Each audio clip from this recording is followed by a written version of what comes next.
Por trás de cada crime, há uma mente sombria e uma verdade que precisa ser descoberta. Dentro dos muros da penitenciária feminina de Tremembé, conhecida como a Prisão dos Famosos, há nomes que ecoam com a história de crimes brutais. Mas poucos talvez tenham causado tanto pavor e fascínio quanto o de Sandra Ruiz. Conhecida como Sandrão, ela não é uma detenta comum. Sua trajetória é um mergulho no lado mais sombrio da mente humana e na hierarquia brutal do crime organizado. Condenada por sequestro e assassinato, sua lenda cresceu atrás das grades, onde ela se tornou uma figura de respeito e medo, uma verdadeira chefona do sistema carcerário. Sandrão não é apenas uma criminosa, ela é um estudo de casos sobre poder, controle e a linha tênue entre a sanidade e a barbárie. Um mistério que desafia nossa compreensão da maldade. Hoje, no Arquivo Criminoso do Arquivo Proibido, vamos desvendar a história de Sandra Ruiz. Desde seus primeiros crimes nos anos 90, passando pela ascensão no primeiro comando da capital, PCC, sua inegável influência dentro de Tremembé, até o seu status atual. Preparem-se para um arquivo criminoso que expõe a face do terror em um dos presídios mais famosos do Brasil. Para entender a figura temida de Sandrão, precisamos voltar ao início, aos crimes que a colocaram no mapa do submundo paulista. Uma trajetória de violência que começou bem antes de sua fama dentro de Tremembé. Nome e apelido. Seu nome completo é Sandra Regina Ruiz Gomide. O apelido Sandrão veio de sua postura imponente, desafiadora e uma capacidade de liderança e crueldade que se manifestava desde cedo em seu ambiente criminoso. Ela não se intimidava. Os primeiros crimes, sequestros com requintes de crueldade. Sandra Ruiz ganhou notoriedade no mundo do crime nos anos 90. Ela se envolveu em uma série de sequestros e extorsões, crimes que exigiam planejamento, frieza e uma capacidade assustadora de comando. O caso Rafaela Donato. Em 17 de outubro de 1999, um dos casos mais bárbaros que a levaram à prisão chocou São Paulo. O sequestro da estudante Rafaela Donato, de apenas 20 anos. Rafaela foi morta e seu corpo encontrado 25 dias depois com sinais de tortura. Sandra Ruiz foi apontada como uma das principais mentoras e executora desse crime hediondo, o caso Michele Barbosa. Um ano antes, em 1998, Sandra também foi acusada de participar do sequestro e morte de outra jovem, Michele Barbosa, de 22 anos. Os corpos eram encontrados, mas o rastro de crueldade era o mesmo. A conexão com o crime organizado.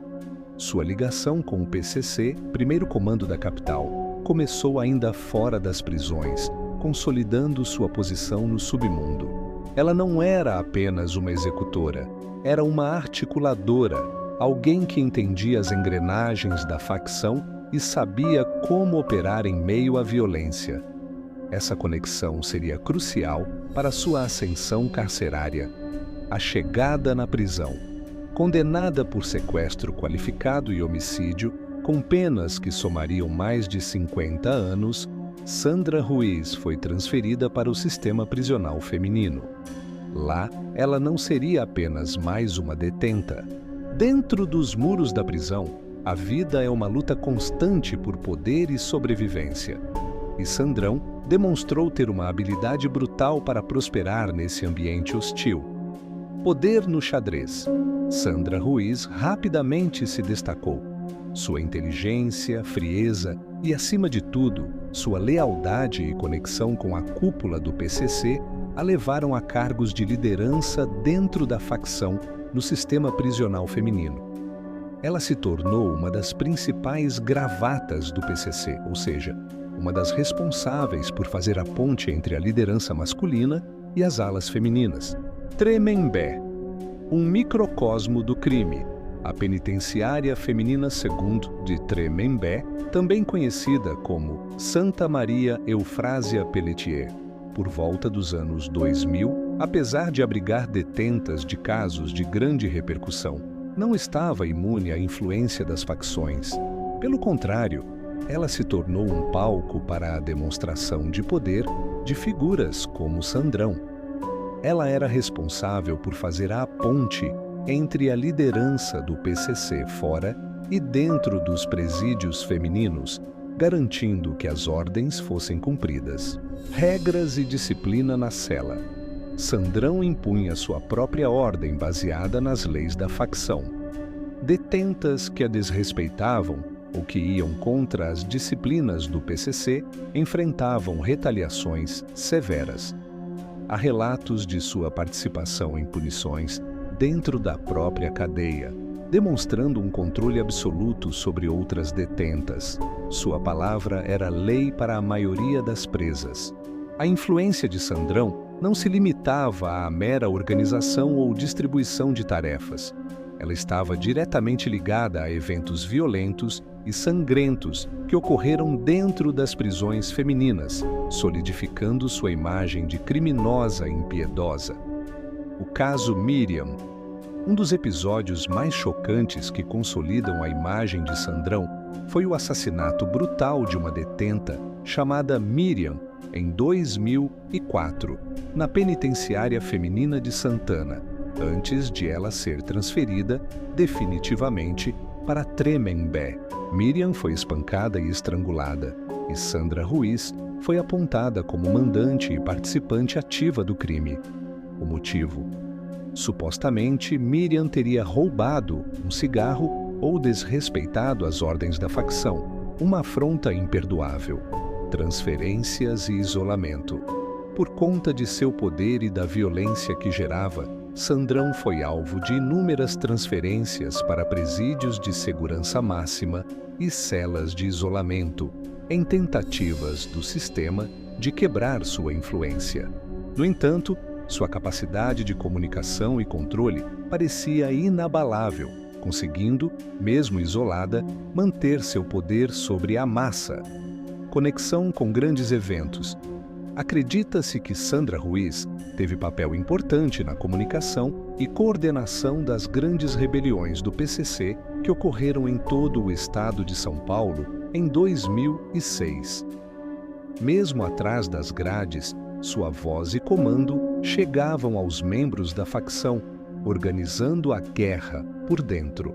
A história de Sandra Ruiz Sandrão não é apenas a de uma criminosa, mas um reflexo da complexidade do nosso sistema carcerário e da forma como as facções se organizam e prosperam dentro das próprias prisões.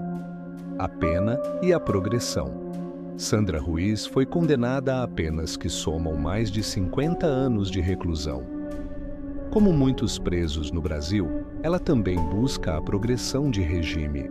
Seu histórico de violência e liderança de facção, no entanto, dificulta esse processo. Ela passou por diversos regimes fechados e semiabertos em presídios de segurança máxima, mas sua influência sempre foi uma preocupação para as autoridades. A vida hoje em Tremembé. Atualmente, Sandra Ruiz permanece no sistema prisional. Ela continua sendo uma figura de respeito e, para muitos, de temor dentro das prisões femininas, mesmo que seu poder possa ter sido diluído por anos de isolamento e a ascensão de novas lideranças. Sua presença em Tremembé ainda é um lembrete constante do lado mais brutal do crime organizado. O que Tremembé representa. A penitenciária de Tremembé, com sua relativa calma em comparação a outros presídios superlotados, levanta um debate complexo. Ela realmente humaniza a pena ou, ao isolar detentos de alta periculosidade, cria um ambiente controlado onde figuras como Sandrão podem exercer seu poder de forma ainda mais eficaz, longe dos olhos do público? O eterno desafio. A história de Sandrão é um lembrete constante de que o crime organizado é um inimigo interno e externo dos presídios. A luta contra o poder das facções é diária, e figuras como ela personificam o desafio de manter a ordem e a segurança, mesmo atrás das grades, e de como é difícil a verdadeira ressocialização. Sandra Ruiz Sandrão é uma das figuras mais temidas e respeitadas do submundo carcerário brasileiro. Sua trajetória, desde os sequestros brutais nos anos 90 até sua ascensão como uma das gravatas do PCC dentro de Tremembé, revela uma mente criminosa implacável e a complexidade do poder das facções dentro dos nossos presídios. É uma história que nos força a confrontar a realidade do crime organizado e os desafios de um sistema que muitas vezes parece impotente diante de figuras como ela e que nos faz questionar o verdadeiro sentido de justiça e reabilitação. Qual sua opinião sobre o poder das facções dentro das prisões? Você acredita que o sistema pode, de fato, conter figuras como Sandrão? Deixe seu comentário e participe da nossa comunidade de arquivistas. Se você foi impactado por este arquivo criminoso, deixe seu like, inscreva-se no canal e ative o sininho para não perder nossas próximas investigações. Eu sou Arthur Montenegro e este foi mais um Arquivo Proibido.